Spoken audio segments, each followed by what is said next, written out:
अपनी सीरीज चल रही थी जिसमें मैं सिखा रहा था कुछ इंपॉर्टेंट इंटीग्रल फॉर्मूलाज का डेरिवेशन। उस सीरीज का आज पार्ट 3 में आपके लिए लाया हूं, जिसमें मैं सिखाऊंगा ए स्क्वायर माइनस एक्स स्क्वायर का 1/a² माइनस एक्स स्क्वायर का इंटीग्रल, जिसमें ये वेरिएबल की तरह बिहेव करेगा एक्स मेरा, और ए जो है वो मेरा कांस्टेंट की तरह बिहेव करेगा। और जब भी इस टाइप का फॉर्मेट मिलेगा जो कि आपको बहुत बार कंप्लीटिंग द स्क्वायर मेथड में मिल जाता है, तो आप इसी फॉर्मेट का यूज करेंगे। ये बहुत इंपॉर्टेंट होने वाला है। ये हमारा पार्ट 3 है। तो इसको देखो, शुरुआत जो इससे पहले 2 मैंने कराए उसमें हम x को कुछ अज्यूम करते थे। हम जो इस x को कुछ अज्यूम करते थे बिकॉज हमें रूट को हटाना होता था, रूट वाले फॉर्मेट हुआ करते थे। लेकिन आज रूट वाला फॉर्मेट नहीं है, तो हम सिंपली यहाँ पे a square minus B square वाली जो मेरी आइडेंटिटी होती है a plus B a minus B, a square minus X square को क्या लिख सकते हैं a plus X a minus X, ये हम इसको लिख सकते हैं। तो मैं इसका यूज करूंगा। तो सबसे पहले मैं क्या करने वाला हूं, इंटीग्रेशन में 1/a plus X a minus x और dx। अब इसके बाद मुझे क्या करना है, नीचे जब भी इस टाइप का एक से ज्यादा एक्सप्रेशंस बनते हैं मल्टीप्लिकेशन की फॉर्म में, फैक्टर्स बनते हैं, आप कह लीजिए फैक्टर्स बनते हैं, तो हम क्या करते हैं, उनको सेपरेट करने की कोशिश करते हैं कि ऊपर उनको हम सेपरेट कर पाए। मतलब 1/1 प्लस एक्स, मतलब something upon 1 plus x and something upon 1 minus x, बीच में प्लस माइनस कुछ भी आए, लेकिन हम उसको फॉर्मेट में तोड़ने की कोशिश करते हैं प्लस माइनस वाले। तो मैं यही करूंगा, मैं मानूंगा ऊपर जो वो नंबर आ रहा है वो है a, और इधर जो नंबर आ रहा है वो है मेरा b। मैं इस टाइप से इस फॉर्मेट में इसको फैक्टर्स को तोड़ने की कोशिश करूंगा और इंटीग्रेशन मेरा दोनों में डिवाइड हो जाएगा। ठीक है, तो मैं इस फॉर्मेट को यूज करने की कोशिश करूंगा। अब इसके बाद देखो क्या है, अगर मैं इसको क्रॉस मल्टीप्लीकेशन कर दूं, थोड़ा सा मैं यहाँ पे अभी इनको रहने देता हूँ, ठीक है, और अगर मैं अभी इसको यहां क्रॉस मल्टीप्लिकेशन कर दूं तो मेरे पास क्या आएगा, a minus X plus B a plus X upon a plus X a minus X. इसको इससे कर दिया, इसको इससे कर दिया, और इन दोनों को सिमिलरली रख दिया। अब ये है तो यही चीज है, तो ये यही वाला फॉर्मेट, तो मैं क्या करूंगा, इसको इसके इक्वल रख दूंगा। तो 1/a plus X a minus x integral, ठीक है, और dx। अब आप सोचिए कि ये जो पूरा नीचे का है पार्ट, ये वाला पार्ट तो इससे कट गया, मतलब कि अपन को जो ये पूरी वैल्यू है, ये वाली जो पूरी वैल्यू है ऊपर a ब्रैकेट में minus X plus B bracket में a प्लस एक्स, ये पूरी वैल्यू 1 मिलनी चाहिए।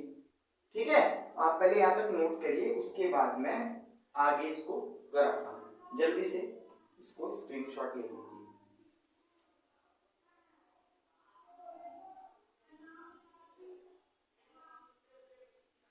तो चलिए अब आगे चलते हैं। आगे आपको क्या करना है, यहाँ पे मुझे ये बात ध्यान रखनी है, पूरी चीज जो मेरी है। अब आगे अपन चलते हैं। आगे मैं क्या करूंगा, देखिए,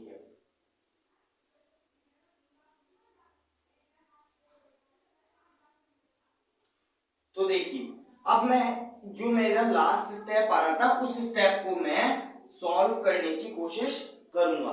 तो लास्ट मेरा स्टेप आ रहा था a ब्रैकेट में a minus X plus B bracket में a प्लस एक्स, ये मेरा फॉर्मेट आ रहा था जो 1 के बराबर आ रहा था। अब मैं आगे क्या करूंगा, a अंदर भेज दूंगा, a X plus B a plus B X is equals to 1। आप यहाँ पे x वालों को एक साथ इकट्ठा कर लीजिए, तो मेरा क्या आएगा, a plus b a plus B X minus A X is equals to 1। आप सोचिए कि अगर इसमें से x कॉमन ले लिया जाए तो क्या होगा, b माइनस ए, और इधर अगर मैं इसमें इसको ऐसे ही रहने दूं तो मेरा क्या हो जाएगा, यहाँ पे मेरा जो x है उसका कोफिशिएंट आ रहा है b माइनस ए, जबकि यहाँ तो x का कोफिशिएंट कोई है ही नहीं, x ही नहीं है, तो मैं ऐसा लिख सकता हूँ उसका जरूर कोफिशिएंट क्या रहा होगा, 0, इसलिए वो गायब हो गया। तो मैं क्या कहूंगा, b माइनस ए, इसको कंपेयरिंग कह सकते हैं अपन। तो b माइनस ए मेरा क्या आ गया, 0 आ गया।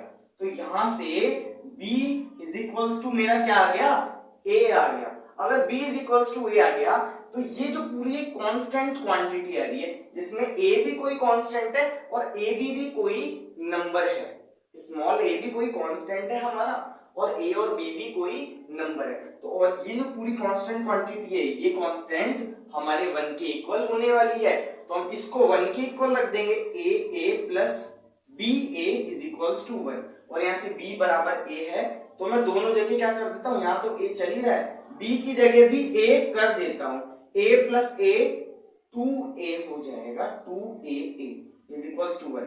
अगर यहाँ से a की वैल्यू निकालना चाहूं तो वो हो जाएगी 1/2 स्मॉल a की भी यही वैल्यू है, और आपको पता है जैसा कि b और a दोनों बराबर थे तो b की वैल्यू भी यही हो जाएगी। ये आपको बात नोट करनी है, जल्दी से यहां तक आप इसको उतार लीजिए।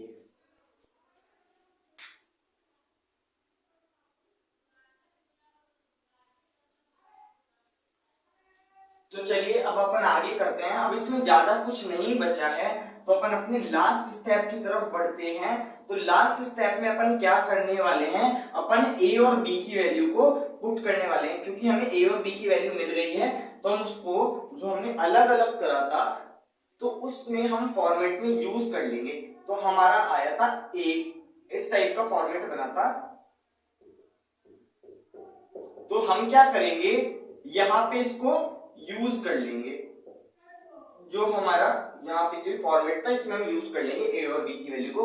a की वैल्यू क्या आ रही है, 1/2a, तो मैं 2a को यहां लिख देता हूं, ठीक है, और b की वैल्यू भी यही आ रही है 1/2a, तो मैं उसको यहां लिख देता हूं।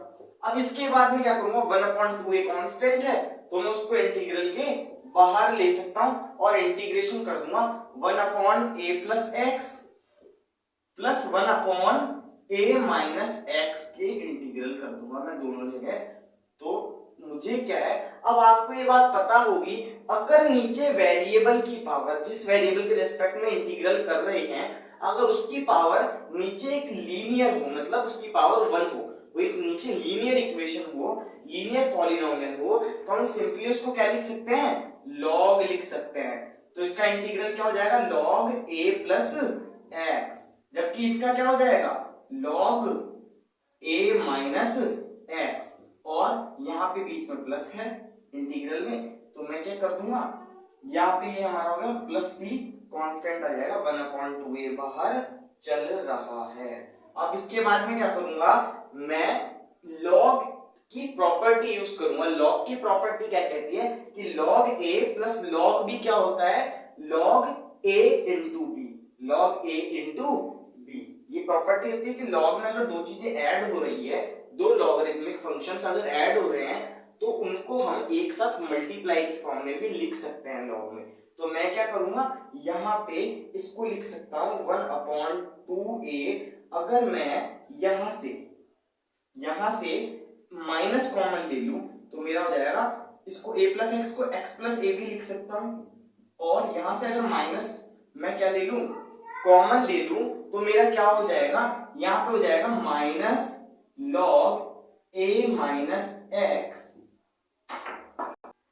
सो स्टूडेंट्स यहाँ पे एक प्रॉब्लम क्रिएट हो गई है। वो प्रॉब्लम ये क्रिएट हुई है कि यहाँ पे माइनस एक्स था, अगर आपका जो वेरिएबल है उसके आगे अगर कोई साइन है तो आपको उसके लिए भी इंटीग्रल करना होता है, और यहाँ पे माइनस एक्स है तो यहाँ पे इंटीग्रल में, यहाँ पे अगर हम इंटीग्रल करेंगे तो -1 भी डिवाइड होगा, और वो -1 यहाँ से जो इसका माइनस है वो -1 भी डिवाइड होगा और वो माइनस यहाँ आ जाएगा। तो यहाँ पे एक छोटी सी मिस्टेक हो गई थी, अब हम आगे करेंगे इसको। तो आगे हमें क्या करना है, यहाँ पर 1 log a minus log b, ये अपने भाई लॉगरिथमिक फंक्शंस की प्रॉपर्टी होती है कि अगर लॉगरिथमिक फंक्शंस को हम सब्ट्रैक्ट कर रहे हो तो हम क्या कर सकते हैं, सब्ट्रैक्शन को डिवाइड में भी बदल सकते हैं। कैसे, लॉग, यहां ध्यान दीजिएगा, लॉग ए माइनस लॉग बी, इसको हम लिख सकते हैं लॉग ए अपॉन बी। ठीक है बच्चों, 1 upon 2a log a plus x divided by a minus x. तो ये हमारा आ गया है। और इसके अलावा अगर प्लस सी भी ले लूं तो ये मेरा इंटीग्रल यहां पूरा होता है। तो ये था हमारा इसका छोटा सा डेरिवेशन जो मैंने आपको बताया। अगर किसी भी टाइप की इसमें कोई प्रॉब्लम हो तो आप जरूर कमेंट करें और इसके अलावा वीडियो का अपना रिस्पॉन्स जरूर दें। Thanks for watching this video.